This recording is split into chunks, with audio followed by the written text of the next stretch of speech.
Exodus chapter 20, if you want to turn there, Exodus 20. And today we'll be looking at the Ten Commandments. And again, very familiar, but always some um, interesting things that we can look at along the way. So let me just read on the top of your notes. You can see where we ended last week. I'm going to read those scriptures to you, chapter 19, 21 through 25. I just went ahead and put it in your notes.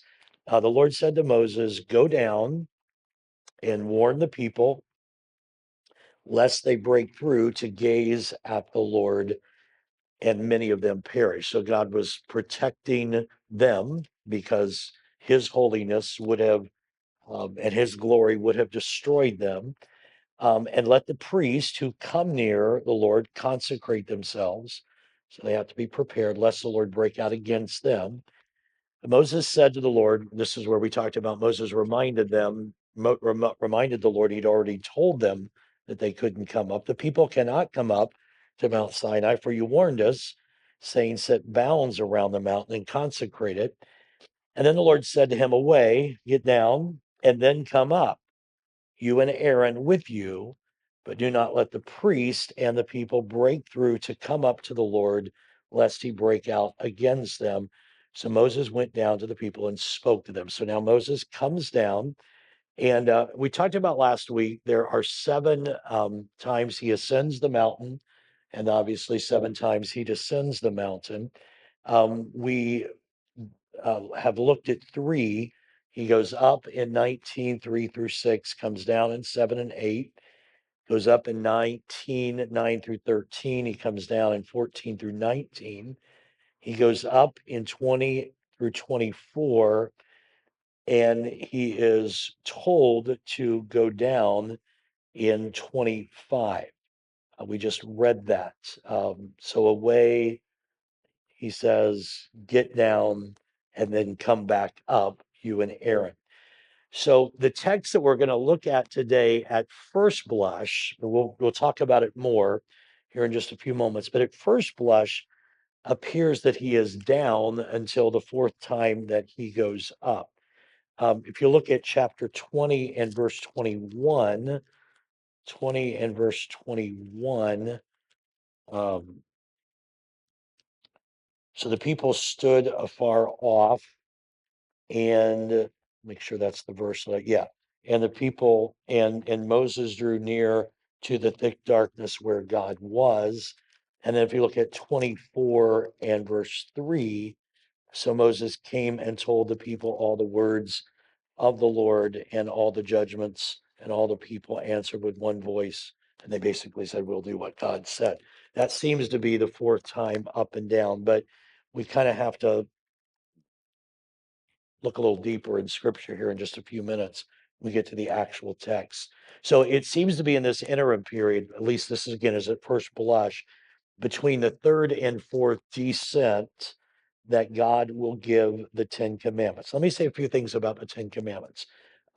Without question, obviously, this is one of the most well known, even if we can't quote them all, we all are very familiar with the Ten Commandments. Many of us probably can quote them, maybe not in order, but if we think really hard, we can get at least 8 or 9 of them. I do remember as a kid, that was one of the things that we just learned. We repeated it over and over, and so we came out of class knowing it. And I don't think those days were all that bad. I think that's a great thing for us to learn.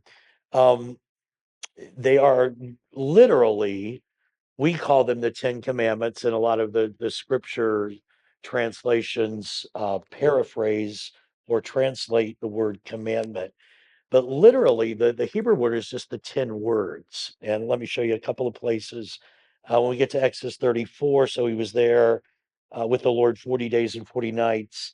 He neither ate bread nor drank water, and he wrote on the tablets the words.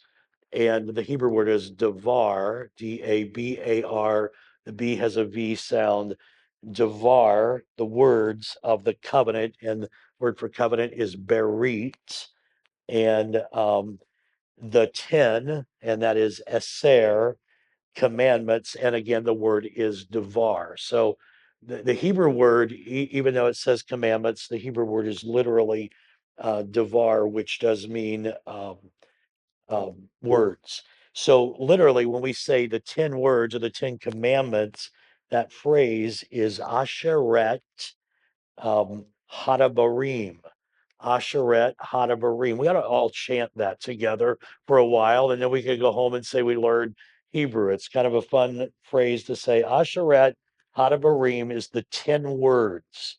And again, all often translated as commandments. Deuteronomy 4:13, so he declared to you his covenant, which he commanded you to perform the 10 commandments. That is Asheret, Hadabarim, the 10 words, and he wrote them on 2 tablets of stone. And then over in Deuteronomy 10 and verse 4, and he wrote on the tablets according to the first writing, the Asheret Hadabarim, the 10 commandments, which the Lord had spoken to you in the mountain from the midst of the fire in the day of the assembly, and the Lord gave them to me. The Septuagint actually calls the 10 commandments the Decalogi, 10 words. Deca is 10, logi is word, and that's where we get decalogue, decalogi. But we need to be a little, don't get too over the top about words instead of commandments, because the fact of the matter is the words are clearly commanded, thou shalt not. So they clearly come in the form of a commandment. His words, therefore, are commands, and his commands are made up of words. So it's not a hill to die on, but just literally the term is Asheret Hadabarim, which is the 10 words. And just another little argument for not getting too bent out of shape about what we call them. In Psalm 119, which is a psalm that focuses on God's word, God's decrees, God's mandates, his commands, the word devar does show up more than commands, but not a whole lot more than commands. 23 times over 21 times, and that entire chapter, that entire psalm is about the word of the Lord. So the word of the Lord and the commandments of the Lord are almost interchangeable. But again, the word is devar. It's where we get Decalogue. And one more time for fun, it is Asheret Hadabarim. Okay, the 10 words or the 10 commandments. Psalm 119, 172, my tongue shall speak of your devar, for all your devar are righteousness. And so again, that word is really interchangeable when we use it in the English. So let's look at verse 20, chapter 20, verse 1. And God spoke all these words, that would be davarim, words, plural. Um, the Lord spoke all of these words saying. So here's where I just want to talk, and we're not going to. This is again not a hill to die on, and it's not um, crucial to our understanding. But the introduction seems to indicate that God spoke these words directly to Israel. Look at 20 verse 1, and God spoke all these words, saying. So that sounds very straightforward that God spoke these words. In chapter 19, the pattern seems to have been God speaks to Moses, and then Moses relays God's words to his people. This is the common way that God would speak to Israel prior to chapter 20. But then when you read Deuteronomy 5, this is Moses rehashing what happened. This is before Moses dies. The Lord talked to you, look at this, face to face. So Moses said, the Lord talked to you face to face on the mountain from the midst of the fire. I stood between you and the Lord, or between the Lord and you at that time, to declare to you the word of the Lord, for you were afraid because of the fire, and you did not go up to the mountain. So here, Moses said, I stood in between you, but God spoke to you face to face. Remember last week we were talking about the fire and the cloud, and that God would speak really to Moses, but the people would hear him speaking to Moses so that they would believe Moses was the mediator and they would trust and serve him. Then we read Exodus 19:9. The Lord said to Moses, behold, I come to you in the thick cloud, that this is what I was just talking about, that the people may hear when I speak with you and believe you forever. So Moses told the words of the people to the Lord. So when we put all of this together, this is at least the Kevin Holt probable reconstruction of what happened. Moses went down and told them what was going to happen. And then he and Moses went back up, or at least partially back up, and stood in between. God spoke in the hearing of the people. They could hear so that they could believe not only God, but they could trust Moses' leadership. But Moses still found himself in the place of a mediator, a go between. Now, I don't know if that was because what they heard wasn't, I want to be careful when I say this because we're just speculating. Possibly what they heard was not um, what's the word I'm looking for? See, Ruth Ann, I forget things too. I can't think of this word. Um, Intelligible. It was they heard a sound that they knew that was word. Remember on the mountain when it's actually in John chapter 12 when God spoke and when Jesus has said, um, glorify thy name. Now is my soul troubled. But what shall I say? Father, save me from this hour.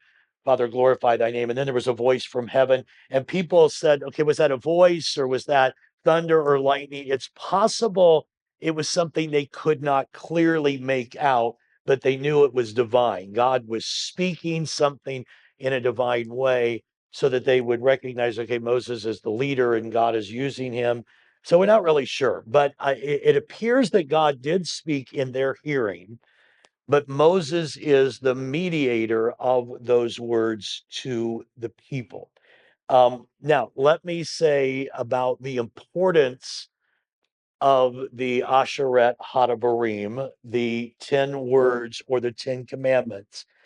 These are the only words that we have recorded that God spoke directly to Israel. Again, whether it was intelligible or not, is you can make an argument for both. But these are the only words that God spoke directly to them. Moses says later, God spoke to you face to face. The only ones that God spoke directly to Israel. The fact that there are 10 of them highlights the verbal nature of these commandments. These were not just ideas. The fact that there's 10, there's a number to them. These are, these are not metaphorical commands. There are 10 of them. There are words. They are verbal in nature.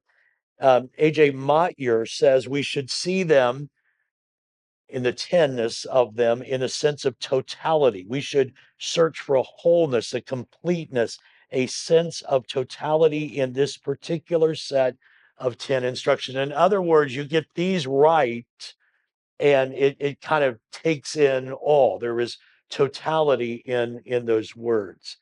So Deuteronomy 5:22, these words the Lord spoke to all your assembly in the mountain from the midst of the fire, the cloud, and the thick darkness with a loud voice, and he added no more. Again, that's kind of that sense of totality. This is it. You get this and you get it.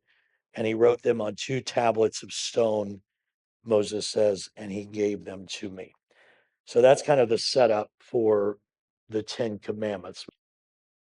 Let's look at commandment number 1, verse 2 and 3. Shall have no other gods before me, and you shall, actually, verse 2, I am the Lord your God, sorry, who brought you out of the land of Egypt and out of the house of bondage. You shall have no other gods before me. A couple of things that I think are interesting. The reason that God can make these demands on them is because he is their God, because of what he's done. That's what verse 2 says. Notice God makes that point. I brought you out of the land of Egypt and out of the house of your bondage. So, in other words, he is in a position where he can make this demand on them. They belong to him. He brought them out, he has redeemed them. So, God speaks of his changing of their location. I brought you out of Egypt and out of bondage. And now he wants to instill his holy character in them as well. This is, I really, this never thought about this till I read this statement by Victor Hamilton and I put it in your notes. The one who has released them from Egyptian imposed boundaries will now speak to them about Yahweh imposed boundaries. Kind of an interesting statement. They have been stuck in the bondage of Egypt, and now God is going to say, "Here are your boundaries." But we have a New Testament. We are to be not slaves to sin, but slaves to righteousness. And so, but the slavery that we are under is not a taskmaster, it is a grace giving God. So he's going to bring them out. They've been held up by these boundaries, and now he's going to bring them out, and he is setting for them the boundaries that they will have as his people. um, of this first commandment, um, Hamilton also notes this is the only commandment that prescribes a relationship rather than an act. All the other things, don't do this, don't do this, don't do this. But this is, you shall have no other, no relationship with any other entity that you call a God. So this first commandment has to do with a relationship. This is commanded because people are likely to do it. You don't have to command things that people, especially negative commands, that people are not likely to do. And he gives the example, parents don't have to say no vegetables unless you eat all your dessert. Okay. You don't have to say that. Um, you don't have to say things that people are not likely to do, but they were, Bob's point, because of what they had come out of, and yet they had stayed free from that. But now what they're getting ready to go into, Canaan, they're gods everywhere. And so this is something that they would likely give themselves over to. And so he gives them this command. And again, I made the point when I responded to Bob, but the patriarchs, to this point, have not succumbed to polytheism. You've not seen Abraham or Isaac or Jacob or Joseph succumbing to that up to this point. But in Canaan, they're going to find these false gods are a real temptation that will trip them up. Um, and idolatry, especially for those who really know God, becomes an enticement when things are going well and prosperous. Um, Someone has said piety thrives under scarcity for the people of God. When we don't have much, when we talk about often the church in China that is persecuted, that's underground, is just thriving. I mean, when they actually find out how many believers are there, they will be astounded. Millions of believers there because they thrive under scarcity. But what happens when we prosper is we begin to love the things more than the God that provides them. That's why he warned them, when you go into Canaan, don't forget where you were. Don't forget who brought you here. And I need to be so cautious when I even talk this way. And I'm serious, but I have noted, as I've pastored for 40 years, um, people do struggle with. And I guess um, I'll just say it. People do struggle. The more they prosper, if they are not intentional about deepening and developing their faith, they tend to we tend to drift because we become very comfortable with the things that God has blessed us with. And those things become little idols that we hang on to more than to the depth of devotion that we once had in Jesus. And I could list names. I obviously will not, but I could list names of people that as a pastor, especially as one that if you miss 3 weeks, we know that you missed 3 weeks. All right. And I've done that everywhere I've been as a pastor that does that. I notice trends in people. And I way too many times I have noticed when they seem more blessed, God's blessed them, and maybe they got a promotion or they have come out of difficult circumstances and in great circumstances. And I've just noticed that those who are not intentional about deepening their faith tend to drift. I start noticing they miss more. I start noticing their kids miss more. And I could tragedy over 40 years. Sad to say, I could list a whole lot of people that I watched drift, and it was because they didn't have a problem trusting God completely when they had nothing. But when they had something and a lot, it became more difficult. That's what's going to happen here to Israel. God is saying, you've been slaves, so you didn't really have much problem. But now all of a sudden, you're going to be blessed and you're going to have a tendency to forget. So that's the reason this is commandment number one. Now, this is an interesting statement. While God's literally with power do not exist in the human mind, and in the human passions, other things vie for the loyalty of God. I don't, now we know that demons exist, but I don't think, for instance, when somebody worships a statue, that statue has power. Now, obviously, there are demon spirits. Again, I guess I just said that. So I'm not trying to discount the reality of the spiritual realm. My point is, um, they don't other gods don't really exist. There is no other creator. There is no other supreme power. But in people's minds, they begin to have other things vie for that number one spot. Walter Brueggemann says, not even the projection of our best humanness can replace God. It doesn't artificial intelligence is not going to replace God. There is no replacement for him. So no other gods before me. That was his statement.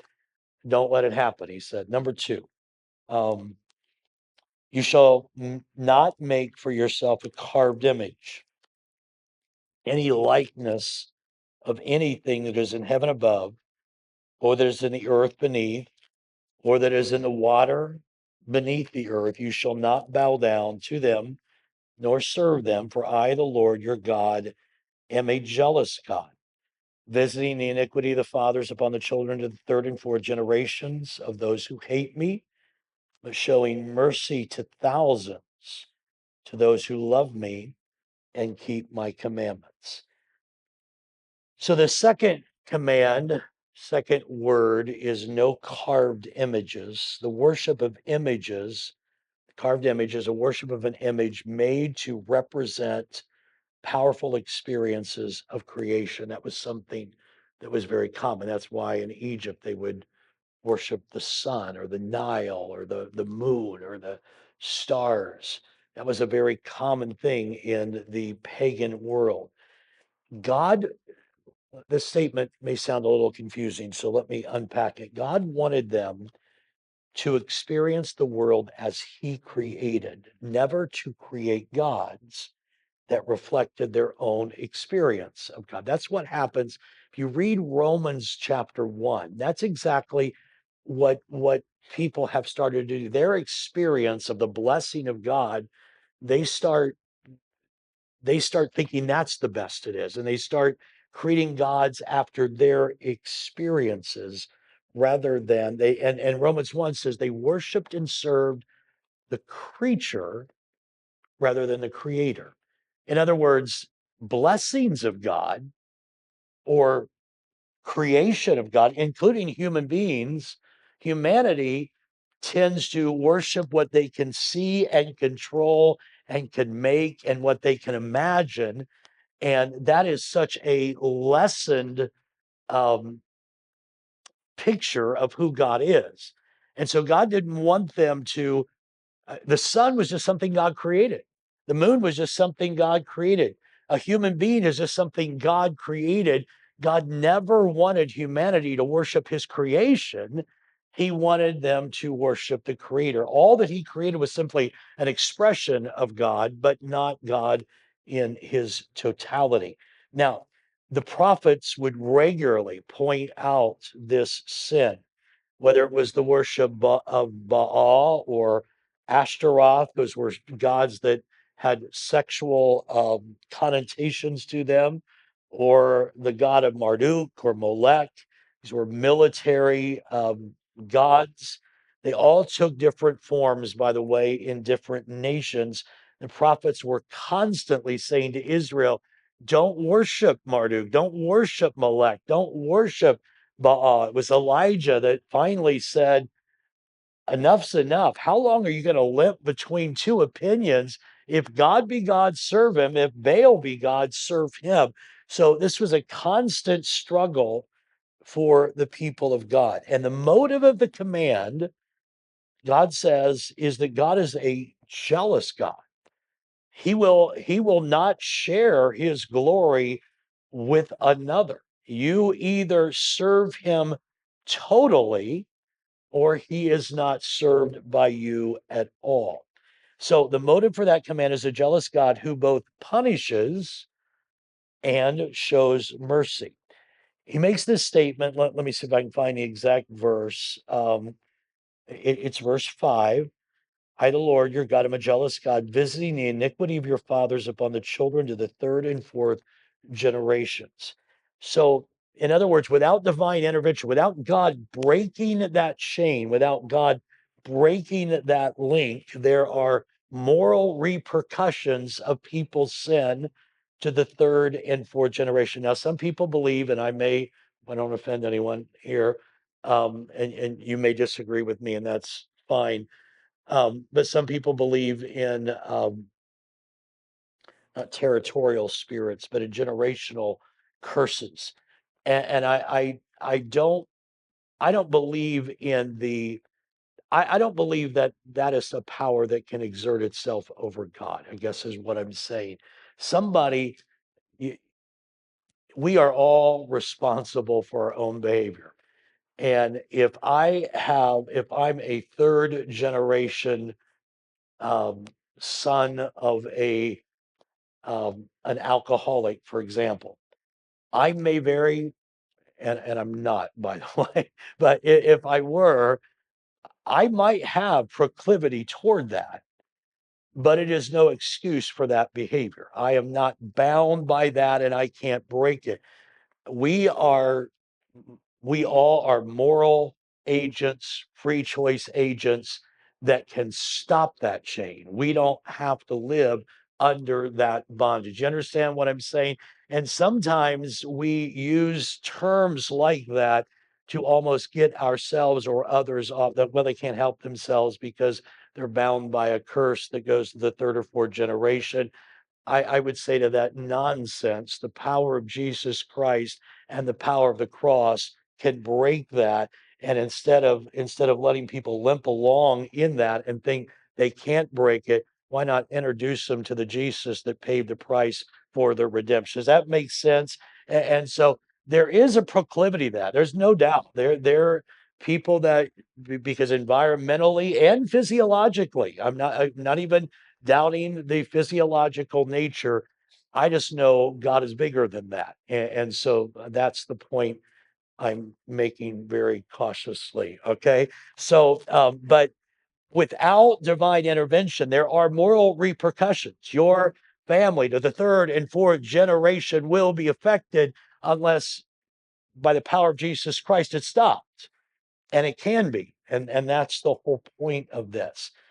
Um, Now, really interesting is that moves to the third and fourth generation, but his hesed, or his everlasting mercy, or his loving kindness, depending on your translation, but the Hebrew word is hesed, will abide exponentially to the thousands through many generations. The blessing of God would continue. Now, here's a question, and is this a prohibition? No carved images. Is this a prohibition of idols or icons or images of God in obviously no idol? But is this some people, this is actually a discussion people have. Some people get real unnerved about pictures, about little figurines or little statues or crosses. And so the question is this a prohibition against any representation of that which is God or that which we cannot see? Let me go ahead and share my thoughts. You may have thoughts as well. Commandment one seems to include commandment two if it were just other gods, have no other gods before me. Then, if it was just a complete saying you can't have any image at all, it would seem like number two would be unnecessary. Um, would images of Yahweh provoke Yahweh's jealousy? Is a question. And look at Exodus 20, 22, and 23. The Lord said to Moses, "You shall say to the children of Israel, you have seen that I have talked with you from the heaven. You shall not make anything to be with me, shall not make anything to be with me. Gods of silver or gods of gold you shall not make for yourselves." And then look at Deuteronomy 4, Deuteronomy 4, 12, Deuteronomy 4:12. Deuteronomy 4:12. Lord spoke to you out of the midst of the fire. You heard the sound of words, but you saw no form. You only heard a voice. And look at verse 15. Take careful heed to yourselves, for you saw no form when the Lord spoke to you at Horeb out of the midst of the fire, lest you act corruptly and make for yourselves a carved image in the form of any figure. So those scriptures are, I think, helpful. God came formless. They didn't see a form, and he did not want them to settle for a form and say, and that's what they did with the golden calf. He didn't want them to settle for a form since he came to them in a formless way. He did not want them to say, okay, well, that's the best we can do, so we're going to worship the form. That would be like worshiping the creature rather than the creator. Now, let me read this little quote or these couple of statements here. Letter D. This is I think this is helpful. I find it helpful. Victor Hamilton is citing. He is a he's a Jewish scholar, Abraham Heschel, and he talks about a conventional symbol that would be a flag.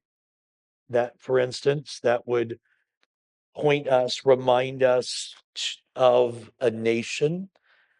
It would actually have been the Ark of the Covenant that reminded them of the presence of God. And Heschel doesn't say this, and I haven't really thought through the repercussions of this, so maybe I should be careful because now I'm thinking out loud. And when I do theology, thinking out loud without thinking about it quietly first, I could be in trouble. But let me think out loud. Even the juice and the bread that we take are symbols. And this is not a prohibition of those. Well, let me explain the difference. Heschel remarks conventional symbols like a flag, like the ark, um, versus that represents his presence versus real symbol, a visible object that represents something invisible. Example, he who has the symbol has God. Let me explain. The Ark of the Covenant would have been considered a conventional symbol until Israel got to the point that they thought, doesn't matter how we live, we just take that ark with us, we got God. And then it became problematic because what happened is that which was just a reminder and a symbol of became that which they trusted more than the God that it symbolized. That makes sense to everybody. And so, hang on just one second, Cindy. So the prohibition is not that we can't have something that reminds us of, but if that which reminds us of replaces that which is, we have created a graven image. Back to Exodus and verse number 7, chapter 20. You shall not take the name of the Lord your God in vain, for the Lord God will not hold him guiltless who takes his name in vain. The name of the Lord, of course, is Yahweh. It's the covenant name, creator name. To speak of God after Mount Sinai, uh, without speaking of him as Yahweh or creator or redeemer, could be to use his name in vain, some have suggested. Swearing in court in a superstitious manner um, um, could also fit under this. Falsely or frivolously might capture it best. And I would concur with that. These are just kind of the different views on what it means to take the Lord's name in vain. I think when it's used frivolously, when it's used casually, when it's used senselessly, even a sense of lying under oath might be kind of close to what's being talked about here. Leviticus 19:12, Psalm 24:4. Victor Hamilton says the third commandment cautions us against using the Lord's name falsely to buttress a truth claim that is fabricated. In other words, to say, just saying, I swear to God that's true when what you're saying isn't even true. You're buttressing an untrue claim and you're trying to give it oomph by frivolously using the name of the Lord. Uh, think about some of the things Moses had to do with making judgments between people's arguments, and they would bring things to him and they might try to buttress their false claim by frivolously using the name of Yahweh. And again, it's a serious sin. It is, that's why I think frivolously or casually captures it best, and it could fit into a lot of categories. His name is not just like his presence. His holiness is not something to play with. This is all about God is God is other than us and needs to be approached in that manner. Verses 8 through 11, then the Sabbath. Remember the Sabbath day to keep it holy. 6 days you shall labor and do all your work. Um, but the seventh day is the Sabbath of the Lord your God. In it you shall do no work, you, nor your son, nor your daughter, nor your male servant, nor your female servant, nor your cattle, nor your stranger who is within your gates. For in 6 days the Lord made the heavens and the earth and the sea and all that is in them, and he rested the seventh day. Therefore the Lord blessed the Sabbath day and he hallowed it. Shabbat means rest. That's Sabbath. On the seventh day, remember, there was no gathering manna. So now that whole thing is being expanded here. Um, it requires that they trust God, even though they're not working on the seventh day, they're trusting God to provide. It's very similar to the tithe. I mean, you're trusting God that if you give God a day, He'll make the 6 more productive. If you give Him a tithe, He'll make the 90 more fruitful. It's the same concept. It's a trusting God concept. Resting God who gives the Sabbath where it belongs to Him And again, the motive behind this, the other one was the jealousy of God. The motive behind this is the pattern of God in creation. That's what God did. He worked six, seventh day, he entered into rest. Jesus interpreted in Mark 12 as Sabbath being made for man. He healed a man on the Sabbath, gave him rest from disease. Wasn't, oh, I can't heal him till tomorrow. He gave him rest from his disease. Later debts were canceled every 7 years. How many would go for that? That would be all right. And land was returned every 49 years. In Hebrews, the rest of God is broadened to mean far more than a day. It's more than just one day, it's eternal rest. And um, he says, be careful lest you fail to enter into the rest of God. So it is the presence of God. Victor Hamilton, I'm just going to give you several of his notes. This is the most mentioned commandment in the Torah after Mount Sinai, 11 times. That would be in the law. It's mentioned 11 times in the law.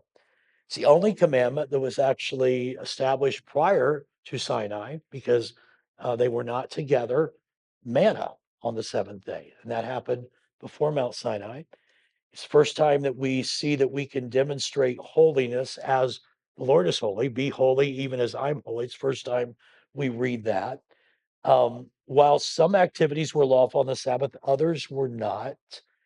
The primary purpose of the Sabbath was not just rest, but rather taking the Lord as their model. Be like me, be holy, imitate me, be like I am. That's the call of this commandment. Every seventh day, the Israelite would renounce his autonomy and acknowledge that his times were in God. Think about this. The um, living out of the Sabbath was saying once a week, I'm not in charge of me. I'm going to do what God has said. You see the obedience in that? It's like we can rush through life. Some people, and again, this is not some kind of legalistic thing, but some people rush through life like they're in charge. Um, Man, I could blast myself here, but I don't really want to do that. But there are times that I mean, this commandment kind of smacks me in the face because sometimes we do really live our lives like it depends on me getting this done. And I'm sorry, but I can't stop because this has to get done. The Sabbath is us saying, God, I really do trust you. I mean, think about if we did that with the tithe. Well, I know that's how it works, God, but I'm telling you, I can eke more out of 100% than you can out of 90%, God, anytime. So I know what your word says. It works for everybody else, but for me, I'm going to make more out of my 100%. What if we do that with the Sabbath? God, I know your word says that if I trust you and I rest, not just lay down and take a nap, but rest is trusting Him. I'll have to beat myself to death, and it's a once a week saying, God, you really are in charge. I'm going to obey you. Um, I don't think that we properly have learned to observe it. It was important. Sunday, as you know, is not the Sabbath. Sunday is the Lord's Day. The Lord's Day is the day of light. The first day, the resurrection, um, was actually the day of creating a new community.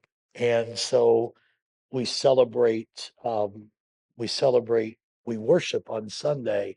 That's why we are not Sabbath worshipers, but we are to take the New Testament says, doesn't even matter which day you regard, but you should say, God, I give you a day. I'm going to trust you to make more out of my life. Rest is both a present reality, which is needed, important principle for the believer. It's an already and not yet. There is a rest now, but certainly there is an eternal rest. Jesus said, Matthew 11, come unto me, all you that labor and heavy laden, and I will give you rest.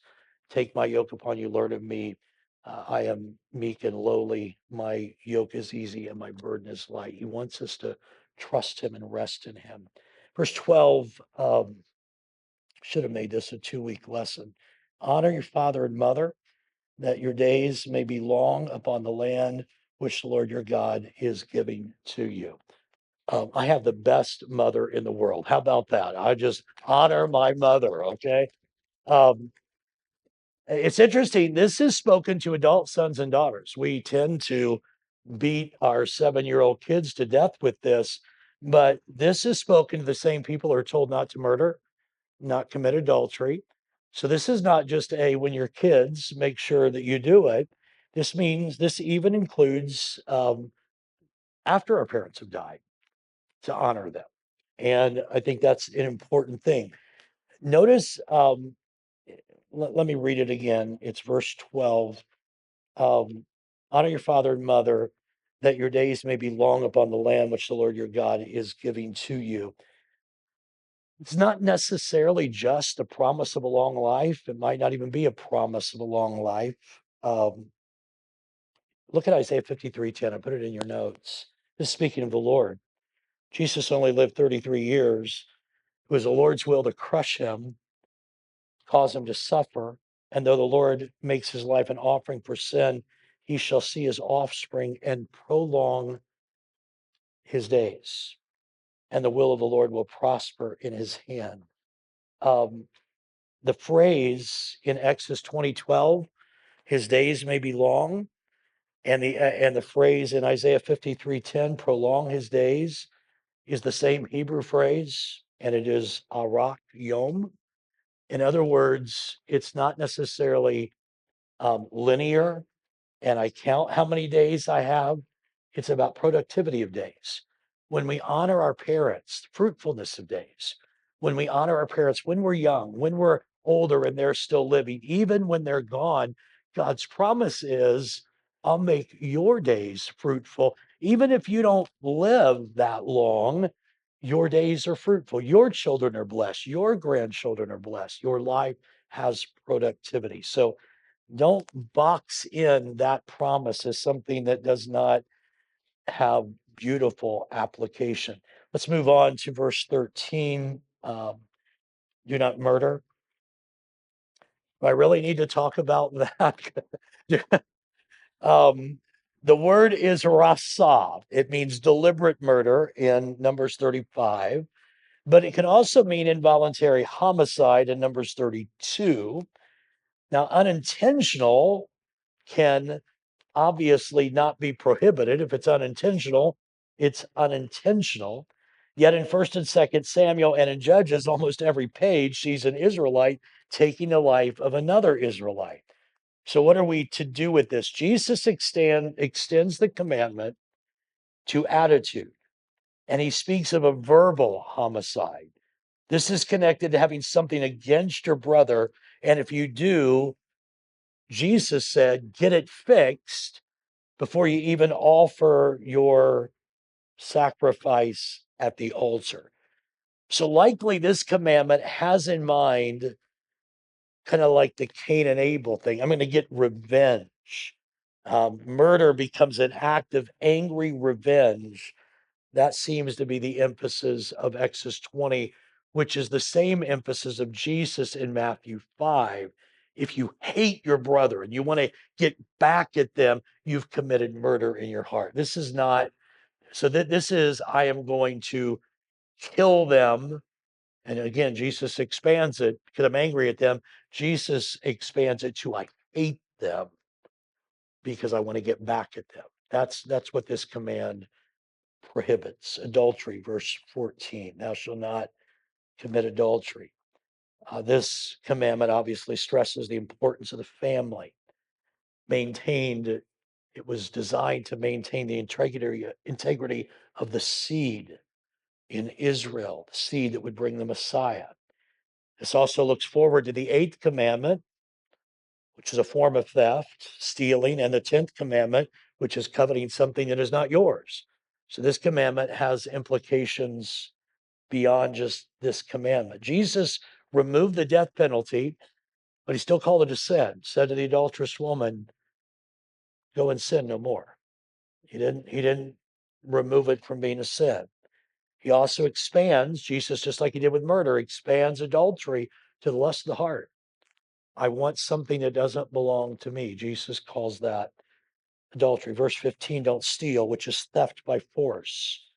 It would even include fraud, embezzling, taking that which does not belong to you. Verse 16, you shall not bear false witness against your neighbor.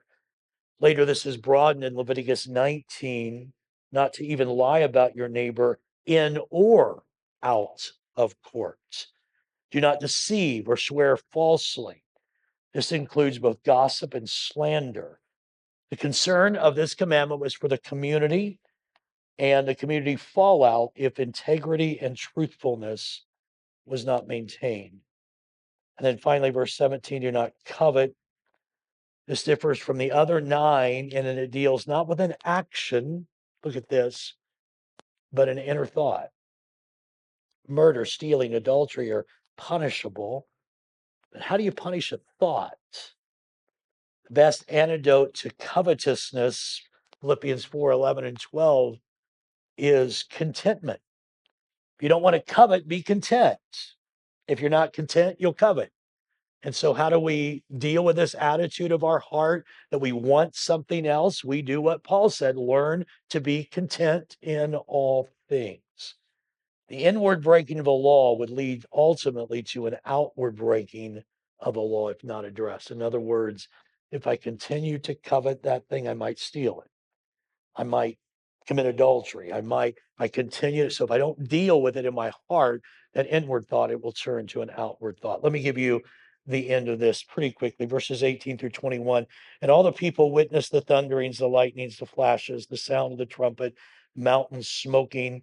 When the people saw it, they trembled and they stood far off. They said to Moses, you speak with us and we will hear, but let not God speak with us lest we die. Moses said to the people, don't fear God, for God has come to test you and that his fear may be before you so that you may not sin. So the people stood afar off, but Moses drew near the thick darkness where God was. So the people stood at the foot of the mountain listening to what God was saying. They didn't see him face to face, or they didn't see a form, but God spoke to them. They stood at a distance, that's mentioned twice, partially because of their fear, but also in response to God's concern that they not rush the mountain. He says, do not be afraid in verse 20, but fear God. So fearing God is crucial to our spiritual growth. It's the beginning of wisdom. The Bible says the fear of the Lord is the beginning of wisdom. So fearing God, reverencing the Lord. The midwives in Exodus 1 were the first to fear God. So fearing God includes both awe and deep reverence. Fear, though, was the natural response of those at the mountain. But trust would turn being afraid. Don't be afraid, but fear. There's a difference. Trust would, I reverence you. I'm not afraid that you're going to whack me, but I reverence you. They had heard his voice and they were not killed. But the question is, have they really listened? The stated goals were that they do not sin. Telling you these things, he said, so that you don't sin and that you fear me. The decision of the people in verse 21 is the people stood afar off. We don't want to hear from God. And Moses drew near to the thick darkness where God was. This decision would mark the way the people of God would be led. Moses became the prophet, and God would lead Israel by the prophet for the rest of the Old Testament. At the end of the day, however, worship is not people standing at a distance, it's people drawing near. God wants us to draw near to him. And let me just give you these last few thoughts. 22. Lord said to Moses, thus you shall say to the children of Israel, you've seen that I've talked with you from heaven. You shall not make anything to be with me, gods of silver, gods of gold. You shall not make for yourselves an altar of earth. You shall make for me, and you shall not sacrifice it on your burnt offerings and your peace offerings, your sheep and your oxen. In every place where I record my name, I will come to you and I will bless you. And if you make me an altar of stone, you shall not build it of hewn stone. For if you use your tool on it, you've profaned it, nor shall you go up by steps to my altar, that your nakedness may not be exposed on it. Just three thoughts here. Um, they were to use that which they found of creation to serve it as an altar and not to make images of their creator. Again, this distinguished them. All the other gods, they would make their own. They would form them like they wanted to. Worship was to be performed with modesty. Notice that what they were to wear um, as the priest would go up the steps. They did not want their nakedness to be shown. So worship was to be performed with modesty. Pagan worship was known for its lewdness and its nakedness. God's altar. I love this line. This might be the favorite line I put in this whole lesson. Um, God's altar was not a place for priestly show. And I know that refers to physical flesh, of the nakedness of the priest. But can I just remind you, worship is not a place for anyone but Jesus to be exalted. It is not a place for priestly show. Worship in spirit and in truth is what we are called to. And notice what God says: wherever I will record my name, I will come to you and I will bless you. Wherever I will record my name, I pray that it's recorded on your heart and on my heart.